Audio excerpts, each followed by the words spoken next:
Hello అండి. ఈరోజు మనం వినబోయే కథ విజేత. రాసిన వారు సిఎన్ చంద్రశేఖర్ గారు. కథలోకి వెళ్దాం. తిరుపతి నుంచి హైదరాబాద్ వెళ్లే నారాయణాద్రి ఎక్స్ప్రెస్ మరికొద్దిసేపట్లో ప్లాట్ఫారం పైకి వస్తుందన్న అనౌన్స్మెంట్ విని ఉలిక్కి పడింది సౌందర్య.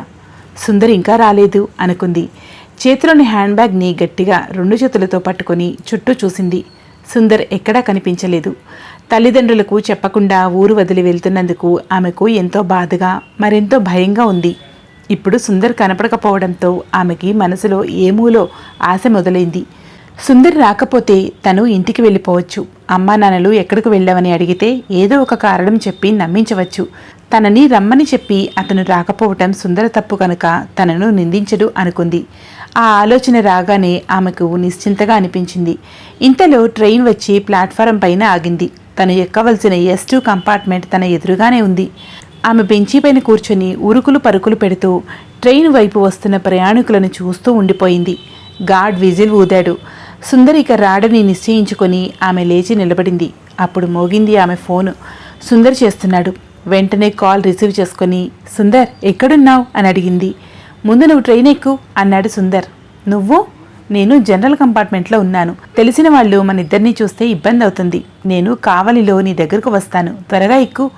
ఆమెకు ఆలోచించడానికి కూడా సమయం దొరకలేదు. పరుగున వెళ్ళి ట్రైన్ ఎక్కేసింది. కావలిలో సుందర్ ఆమెను కలుసుకున్నాక అంతవరకు ఆమెలో ఉన్న ఆందోళన మాయమైంది. అతనితో కబుర్లు చెబుతూ ఉత్సాహంగా గడిపింది. బెర్త్పై పడుకొని ఉన్న సౌందర్యకు నిద్ర పట్టలేదు. సుందర వైపు చూసింది. అతను మంచి నిద్రలో ఉన్నాడు. ఆమెకి తన తల్లిదండ్రులు పదే పదే గుర్తుకు వస్తున్నారు. అమ్మా నాన్న తను ఇంటికి రాకపోవడంతో బాగా కంగారు పడి ఉంటారు. నాన్న తనను వెతుకుతూ స్కూటర్ పైన ఊరంతా తిరుగుతూ ఉంటాడు. తన స్నేహితురాళ్ళ ఇళ్లకు పరుగులు పెడుతూ ఉంటాడు. అమ్మ తను నమ్మే దేవుళ్లకు మొక్కుకుంటూ ఉంటుంది. సౌందర్యకి అమాయకంగా కనిపించే తన తల్లి ముఖం గుర్తొచ్చింది. మాటలతో కన్నా తన చేతుల ద్వారా ఎక్కువ ప్రేమను చూపే తండ్రి గుర్తొచ్చాడు. ఆమె కళ్ళ నిండా నీళ్లు నిండాయి. నిజానికి తల్లి కంటే తండ్రితోని తనకు బంధం ఎక్కువ. చిన్నప్పటి నుంచి ఆయన ఎక్కడికి వెళ్ళినా తనను కూడా స్కూటర్ పైన ఎక్కించుకొని వెళ్ళేవాడు. స్నేహితుల ఇళ్లకు, గుళ్లకు, మార్కెట్కు, సినిమాలకు ఇలా ఆయన వెళ్లే ప్రతి చోటకి తనని వెంట తీసుకుని వెళ్ళేవాడు. వ్యాయామం కోసం ఉదయం పూట ఓ క్లబ్లో షటిల్ ఆడేవాడు. స్కూల్ సెలవు రోజుల్లో అక్కడికి తనను తీసుకుని వెళ్ళేవాడు. అందరూ ఆడటం అయిపోయాక తనతో కొంతసేపు ఆడేవాడు. ఇంటర్లో తను బైపీసీ గ్రూప్ తీసుకుంటానని, తనకు డాక్టర్ కావాలని ఉందని చెబితే నాన్న సరేనన్నారు. నాన్న చేస్తున్నది ప్రైవేట్ ఉద్యోగం. ఆ గ్రూప్ చదవటానికి, తర్వాత కోచింగులకు, ఆ తర్వాత మెడిసిన్ చదవటానికి ఎంతో ఖర్చవుతుందని తెలిసినా తన కోరికను కాదనలేదు. కాలేజీలో రోజు రెగ్యులర్ క్లాసులు అయ్యాక ఎంసెట్ కోచింగ్ క్లాసులు ఉండేవి. నాన్న సాయంత్రం కాలేజీ దగ్గరకు వచ్చి తను తినడానికి ఏదో ఒకటి ఇచ్చేవాడు. తన కాలేజీ నాన్న ఆఫీస్ నుంచి దాదాపు 3 కిలోమీటర్లు ఉండేది. అయినా శ్రమ అనుకోకుండా వచ్చేవాడు. తర్వాత 9 గంటల వరకు అక్కడే ఎక్కడో తిరుగుతూ ఉండేవాడు. తన క్లాసులు అయ్యాక తనని స్కూటర్ మీద ఇంటికి తీసుకుని వెళ్ళేవాడు. ఎంట్రన్స్లో సరైన ర్యాంకు రాకపోవడంతో చాలా డీలా పడింది తను. అప్పుడు అమ్మా నాన్నలు తననెంతో ఊరడించారు. బాధ మరిచిపోవడానికి రోజు తనని బయటకు తీసుకుని వెళ్ళేవారు. నాన్న ఎక్కువ సమయం తనతోనే గడిపేవాడు. తను ఆత్మవిశ్వాసం కోల్పోకుండా స్ఫూర్తిదాయకమైన విషయాలు ఎన్నో చెప్పేవాడు. తను తొందరగానే ఆ బాధ నుంచి బయటకు వచ్చి బీఎస్సీలో చేరింది. తమ ఇంటి పక్కనున్న ఖాళీ స్థలం శుభ్రం చేయించి షటిల్ కోర్ట్ తయారు చేసి తనతో తల్లితో షటిల్ ఆడేవాడు నాన్న. తను బాగా ఆడటం గమనించి టౌన్లో జరిగే టోర్నమెంట్లకు తీసుకుని వెళ్ళి ఆడించేవాడు. క్రమంగా తను ఊర్లో మంచి షటిల్ ప్లేయర్గా గుర్తింపు తెచ్చుకుంది. నాన్న తనకు స్కూటీ కొనిచ్చి డ్రైవింగ్ నేర్పించాడు. తర్వాత నాన్నకు ఆఫీస్ ఉన్న సమయాల్లో తనే స్కూటీ డ్రైవ్ చేసుకుంటూ షటిల్ ప్రాక్టీస్కు వెళ్ళేది. ఎక్కువ మంది ప్లేయర్లతో ఆడితే తన ఆట మరింత మెరుగవుతుందని ఓ స్పోర్ట్స్ క్లబ్లో తనని చేర్పించాడు నాన్న. అక్కడ పరిచయం అయ్యాడు సుందర్. అతను తరచుగా క్లబ్కు వచ్చి క్యారమ్స్ ఆడేవాడు. తనతో పరిచయం అయ్యాక షటిల్ ఆడేవాడు. ఒక్కోసారి తనతో ఆడేవాళ్ళు ఎవరూ లేకుండా ఖాళీగా కూర్చొని ఉంటే సుందర్ నేను వస్తాను పదండి, మీకు ప్రాక్టీస్ అవుతుంది అంటూ వచ్చేవాడు. అతి త్వరలోనే అతను స్నేహితుడిగా మారాడు. మరికొద్ది రోజుల్లో ప్రేమికుడయ్యాడు. తను బీకాం చదువుతున్నానని, తమది మధ్యతరగతి కుటుంబమని, బిజినెస్ చేసి కోటీశ్వరుడు కావటం తన జీవిత ధ్యేయమని చెప్పాడు. భార్యని కార్లలో, విమానాల్లో తిప్పటం తమ ఆశయమని చెప్పాడు. ఓ రోజు అతను ప్రపోజ్ చేయగానే తను ఓకే చెప్పేసింది. అప్పుడు ఎందుకో తనకు తల్లి తండ్రి గుర్తుకు రాలేదు. సుందర్తో ఉంటే సమయం ఎలా గడుస్తుందో తెలిసేదే కాదు. అతని కోసం ఆతృతగా ఎదురు చూడటం, అతను రాగానే సంతోషపడిపోవటం, అతను ప్రేమ కబురు చెబుతుంటే మురిసిపోవడం, అతను వెళ్ళిపోతుంటే డీలా పడిపోవటం, రాత్రంతా అతని గురించే ఆలోచించటం, ఉదయం లేవగానే మళ్ళీ అతన్ని కలవబోతున్నానన్న ఆనందంతో క్షణాలు యుగాల్లా గడపటం అలవాటైపోయింది. తన ప్రేమ విషయం తండ్రితో చెప్పడానికి చాలాసార్లు ప్రయత్నించి విరమించుకుంది. ఆయన ఎంత క్లోజ్గా ఉన్నా ఒక్కోసారి సీరియస్గా ఉండేవాడు. క్రమశిక్షణ ఉల్లంఘిస్తే సహించేవాడు కాదు. అందుకే ఆ ధైర్యం చేయలేకపోయింది. ఓ రోజు సుందర్ తనతో, మా నాన్న నీ గురించి చెప్పగానే ఉగ్రుడైపోయాడు. తన మేనకోడలితో నా పెళ్లి చేయాలని పెద్దలు ఏనాడో డిసైడ్ అయ్యారట. పిచ్చి వేషాలేస్తే తాట తీస్తా, ఆ అమ్మాయి ఇంటికి వెళ్ళి ఆమె పెద్దల్ని కడిగేసి వస్తానంటూ బయలుదేరారు. నేను కాళ్ళు పట్టుకొని ఆపాను అన్నాడు. తను షాక్ తిన్నట్టు చూస్తుండిపోయింది. మీ నాన్న చాలా స్ట్రిక్ట్ అని చెప్పావు. ఆయన కులాంతర వివాహానికి ఒప్పుకోకపోవచ్చు. మనమిద్దరం హైదరాబాద్కి వెళ్ళి గుడిలో పెళ్లి చేసుకుని కొంతకాలం తర్వాత తిరిగొస్తే అప్పటికి పెళ్ళైపై ఉంటుంది కాబట్టి మన పెద్దలు ఇంకేమనలేక మనల్ని తమతో కలుపుకుంటారు. పైగా ఇద్దరూ పరువు కోసం పాకులాడేవాళ్లే కాబట్టి మరోసారి మనకి పెళ్లి కూడా చేస్తారు అన్నాడు నవ్వుతూ. ఒకవేళ వాళ్ళు అలా మనల్ని క్షమించకపోతే అప్పుడు హైదరాబాద్కే వెళదాం. అక్కడ నాకు స్నేహితులు ఉన్నారు, చేతిలో డిగ్రీలు ఉన్నాయి కాబట్టి మనకి ఉద్యోగాలు చూసి పెడతారు అన్నాడు. తాను ఒప్పుకుంది. అంతేకాదు అతని ప్రోద్బలంతో ఇంట్లోని నగలు కూడా తీసుకుని తన బ్యాగ్లో పెట్టుకుంది. ట్రైన్ ఏదో స్టేషన్లో ఆగినట్లుంది. సుందర్ ఆమె దగ్గరకు వచ్చి ఆమె చెవిలో బ్యాగ్ జాగ్రత్త అని చెప్పడంతో ఆలోచనల నుంచి బయటకు వచ్చి నగలున్న బ్యాగ్ని తన గుండెలకు హత్తుకొని దుప్పటి కప్పుకొని నెమ్మదిగా నిద్రలోకి జారుకుంది సౌందర్య. వారం రోజుల తర్వాత ఓ రోజు హోటల్ గదిలో నిద్రపోతున్న సౌందర్య కాలింగ్ బెల్ మోగిన శబ్దానికి నిద్రలో నుంచి మేల్కొని తలుపు తీసింది. ఎదురుగా రూమ్ బాయ్ నిలబడి ఉన్నాడు. ఏమిటన్నట్లు చూసింది అతని వైపు. సార్ రూమ్ బిల్ కట్టేశారు, మీరు 8 గంటలకు గది ఖాళీ చేస్తారని సార్ చెప్పారు అన్నాడు అతను. సార్ కింద ఉన్నారా? లేదు మేడం, ఆయన లగేజ్ తీసుకుని వెళ్ళిపోయారు. నెత్తిన బాంబు పేలినట్లు ఫీల్ అయింది సౌందర్య. ఆ రూమ్ బాయ్ ముందు అవమానంగా కూడా అనిపించింది. నేను లగేజీ సర్దుకున్నాక ఫోన్ చేస్తాను అంటూ తలుపేసింది. ఆమె ఇంకా షాకులోనే ఉంది.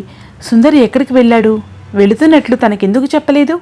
ఒకవేళ అర్జెంటుగా వెళ్ళవలసి వచ్చినా తర్వాత నేను తనకు ఫోన్ చేసి ఉండొచ్చుగా.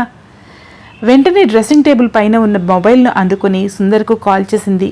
సెల్ స్విచ్ ఆఫ్ చేసి ఉందని బదులొచ్చింది. కొంతసేపు ఏం చెయ్యాలా అని ఆలోచిస్తూ ఉండిపోయింది. ఎందుకో ఆమె మనసు కీడు సింగించింది.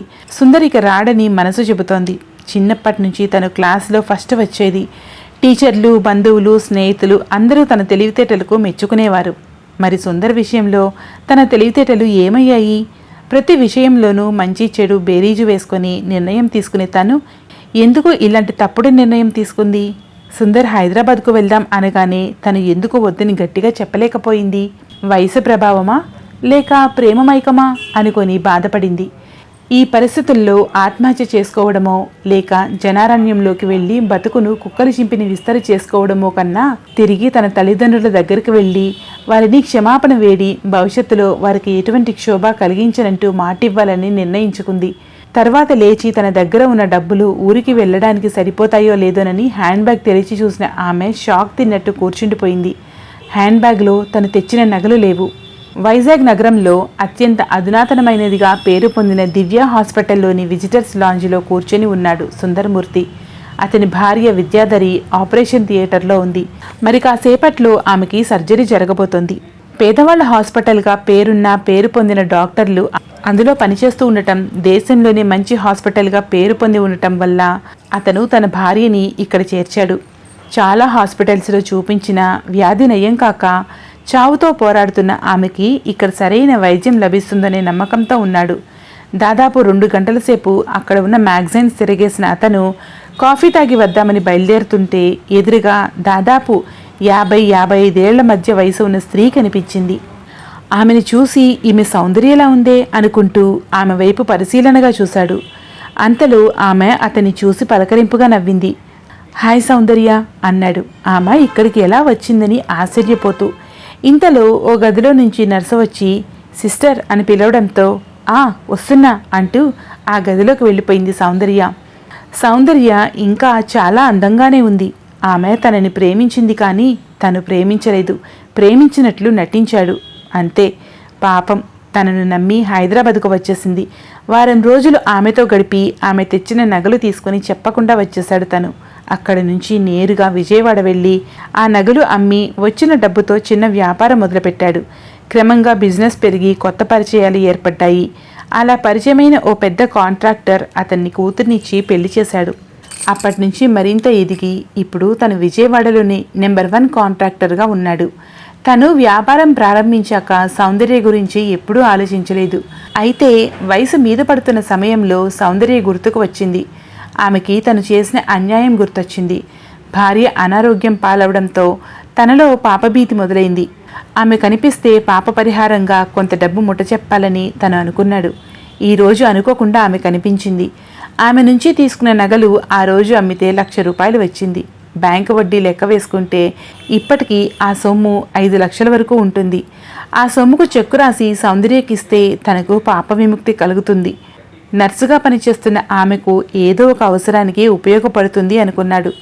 అంతలో గదిలో నుంచి బయటకు వచ్చిన సౌందర్య, రా సుందర్ అంటూ ఓ గదిలోకి తీసుకువెళ్ళి కూర్చోమని చెప్పింది. పేషెంట్ కుటుంబ సభ్యులతో డాక్టర్లు వ్యక్తిగతంగా మాట్లాడేందుకు కేటాయించిన గది అది. సౌందర్య ఎవరికో ఫోన్ చేసి కాఫీ తెమ్మని చెప్పింది. తర్వాత సుందర్ వైపు చూసి, చెప్పు సుందర్ అంది. సుందర్ తను చేసిన పనికి పశ్చాత్తాపపడుతున్నట్లుగా ఆమెతో చెప్పాడు. పాప పరిహారంగా ఆమెకి 5 లక్షలు ఇవ్వాలనుకుంటున్నట్లు కూడా చెప్పాడు. సౌందర్య ఏం మాట్లాడకుండా ఎదురుగా ఉన్న దినపత్రికలోని ఓ న్యూస్ ఐటెంని చూడమని ఇచ్చింది. చూసిన సుందర్ షాక్ అయ్యాడు. ఇటీవల విజయవాడలో వరదల వల్ల నష్టపోయిన వాళ్ల కోసం దివ్య హాస్పిటల్ ఎండీ సౌందర్య 25 లక్షల చెక్కును ముఖ్యమంత్రికి అందజేస్తున్న వార్తతో పాటు ముఖ్యమంత్రి పక్కన నిలబడి ఉన్న ఆమె ఫోటో కూడా వేశారు అందులో. ఈ హాస్పిటల్ నీదా? ఆశ్చర్యంగా అడిగాడు. ఆమె అవునన్నట్లు తల ఊపింది. మరి నిన్ను సిస్టర్ అని పిలిచింది ఆ నర్సు? అనుమానంగా అడిగాడు. నన్ను అలాగే పిలవమని అందరికీ చెప్పాను. ఎండీ హోదా నా తలకు ఎక్కకుండా. ఇంతలో ఓ సిస్టర్ కాఫీ తెచ్చింది. ఇద్దరూ కాఫీ తాగసాగారు. నిన్ను ఇలా చూస్తానని అసలు ఊహించలేదు నేను అన్నాడు. అతను ఇంకా షాకులోనే ఉన్నట్లు అర్థమైంది ఆమెకి. ఇంకెలా ఊహించావు సుందర్? మోసపోయిందాన్ని కాబట్టి ఇంట్లో వాళ్ళు తరిమేస్తే 4 ఏళ్లలో పాచి పని చేసుకుంటూ నా బిడ్డను పెంచుకుంటూ ఉంటానని అనుకున్నావా? లేక ఒళ్ళమ్ముకుని బతుకుతూ జీవోత్సవంలో ఉంటాననుకున్నావా? బిడ్డా? మళ్ళీ ఆశ్చర్యంగా అడిగాడు. అవును, నువ్వు వెళ్ళిపోగానే, కాదు పారిపోగానే నేను ఇంటికి వెళ్ళాను. తలుపు తడితే మా నాన్న తలుపు తీసి ఇంట్లోకి రమ్మన్నారు. విషయం చెబితే నన్ను గుండెలకు హత్తుకున్నారు. అమ్మ ఎంతగానో ఓదార్చింది. జీవితంలో తప్పులు చేయడం సహజమే అంది. ఒక్క తప్పు చేసినంత మాత్రాన జీవితం చీకటి చేసుకోవాల్సిన అవసరం లేదంది. మొదట్లో నీపై ఎలా పగ సాధించాలా అని అనుక్షణం ఆలోచించేదాన్ని. మా నాన్న నా ఆలోచనల్ని తప్పుపట్టారు. నువ్వు పగ సాధిస్తే ఇక తర్వాత సాధించడానికి ఏమీ ఉండదు. ఆ కసిని నువ్వు ఎదగడానికి ఉపయోగించు. అతని కంటే ఎత్తుకు ఎదిగాక కర్మ అతన్ని నీ దగ్గరకు రప్పిస్తుంది. నిన్ను చూసి తలదించుకునే పరిస్థితి అతనికి వస్తుంది అన్నారు. వాళ్ళిద్దరి ప్రోత్సాహంతో మెడిసిన్ ఎంట్రన్స్కి చదివాను. అప్పుడే నేను గర్భవతిని అని తెలిసింది. ఇల్లు కదలకుండా చదువుకొని వైజాగ్లోని ఓ మెడికల్ కాలేజీలో సీటు తెచ్చుకున్నాను. అమ్మా నాన్నలు పాపను చూసుకుంటే నేను MBBS పూర్తి చేశాను. MS కూడా చేశాను. చిన్న క్లినిక్తో మొదలైన నా ప్రస్థానం ఇంత పెద్ద హాస్పిటల్కి MD అవ్వటం వరకు సాగింది. మా హాస్పిటల్లో పనిచేసే ఓ సహృదయుడైన డాక్టర్ నన్ను వివాహం చేసుకున్నారు. ఆశ్చర్యంగా వింటుండిపోయాడు సుందర్. మా హాస్పిటల్కి వచ్చే అమ్మాయిల్లో నాలా మోసపోయి గర్భవతులైన అమ్మాయిలు ఉంటే ప్రత్యేకంగా కౌన్సిలింగ్ ఇచ్చి వారికి పరిస్థితుల్లో ధైర్యంగా పోరాటం నేర్పిస్తున్నాను. ఆర్థికంగా వెనుకబడి ఉంటే నా సహాయ సహకారాలు అందించి వారు ఉన్నత స్థాయికి చేరేలా చూస్తున్నాను. అలా నేను ప్రోత్సహించిన వారంతా ఈరోజు డాక్టర్లుగా, ఇంజనీర్లుగా, కలెక్టర్లుగా పనిచేస్తున్నారు. నిన్ను మోసం చేశానని నా మీద కోపంగా లేదా? అయ్యో, నువ్వు నన్ను మోసం చేయడం ఏమిటి సుందర్? నువ్వు నా గురువువి. నాకు ఎన్ని పాఠాలు నేర్పావు. మనుషుల్ని గుడ్డిగా నమ్మకూడదని నేర్పించావు. పైకి ప్రేమ చూపుతూనే అదను చూసి కాటేసే విషసర్పాలంటే మనుషులు ఎలా ఉంటారో చూపించావు. డబ్బు దగ్గర నిర్లక్ష్యం చేయకూడదని నేర్పావు. కనీ పెంచిన తల్లిదండ్రులను మోసం చేయకూడదని తెలియచెప్పావు. నువ్వు చేసిన పని వల్ల జీవితంలో ఎలా పోరాడాలో నేర్చుకున్నాను. ఓ ధ్యేయం ఏర్పరచుకొని ఎలా ఎదగాలో నేర్చుకున్నాను. నువ్వు నన్ను వదిలి వెళ్లకుండా ఉండి ఉంటే నీతో జీవితం పంచుకోవడంతో పాటు నీ పాపాలు కూడా నేను పంచుకోవలసి వచ్చేది. ఆ పాపాల నుండి నన్ను కాపాడిన నీపై నాకు కోపం ఎందుకు ఉంటుంది సుందర్? అసలు నువ్వు ఆ రోజు అలా వదిలి వెళ్ళిపోకుంటే నేను ఈరోజు ఇలా ఉండేదాన్నా? అందుకే నువ్వంటే నాకు గౌరవం. నిర్మలంగా నవ్వుతూ ఉంది సౌందర్య. ఇంతలో తెల్లని కోటు ధరించి మెడలో స్టెథోస్కోప్తో అమ్మా అంటూ ఆ గదిలోకి రాబోతూ గుమ్మం దగ్గరే ఆగిపోయిన యువతిని చూసి, రా దివ్య, ఏమిటి విషయం అని అడిగింది సౌందర్య. కంగ్రాట్స్ అమ్మా, విద్యాధరి గారికి స్పృహ వచ్చిందట. డాక్టర్ పరిమళ ఫోన్ చేసి చెప్పింది. ఆవిడ భర్త కదా ఈయన అని అడిగింది ఆ అమ్మాయి సుందర్ని చూస్తూ. ఆ వార్త వినగానే అతని ముఖం ఆనందంతో నిండిపోయింది. అవునన్నట్టు తల ఊపి థ్యాంక్ యూ అన్నాడు ఆ అమ్మాయి వైపు చూస్తూ. ఆ అమ్మాయి బయటికి వెళ్ళిపోగానే, నీ భార్యతో ఈ హాస్పిటల్లో అడుగు పెడుతున్నప్పుడే నిన్ను చూసి గుర్తుపట్టాను. మా గురువులు నేర్పించిన అపకారికి నుపకారము నెప్పమనక సేయువాడు నేర్పరి సుమతి పద్యం గుర్తొచ్చింది. నీ భార్య కేసుని ఓ ఛాలెంజ్గా తీసుకొని మా టీంతో కలిసి విజయం సాధించాం అంది సౌందర్య నవ్వుతూ. థ్యాంక్ యూ అన్నాడు సుందర్. ఇప్పుడు వచ్చి వెళ్ళిందే ఆ అమ్మాయి మన బిడ్డ? సంకోచిస్తూనే సౌందర్యని అడిగాడు సుందర్. కాదు, నా బిడ్డ అంది సౌందర్య గర్వంగా. కథ సమాప్తం. మరో మంచి కథతో మళ్ళీ కలుద్దాం. Thank you.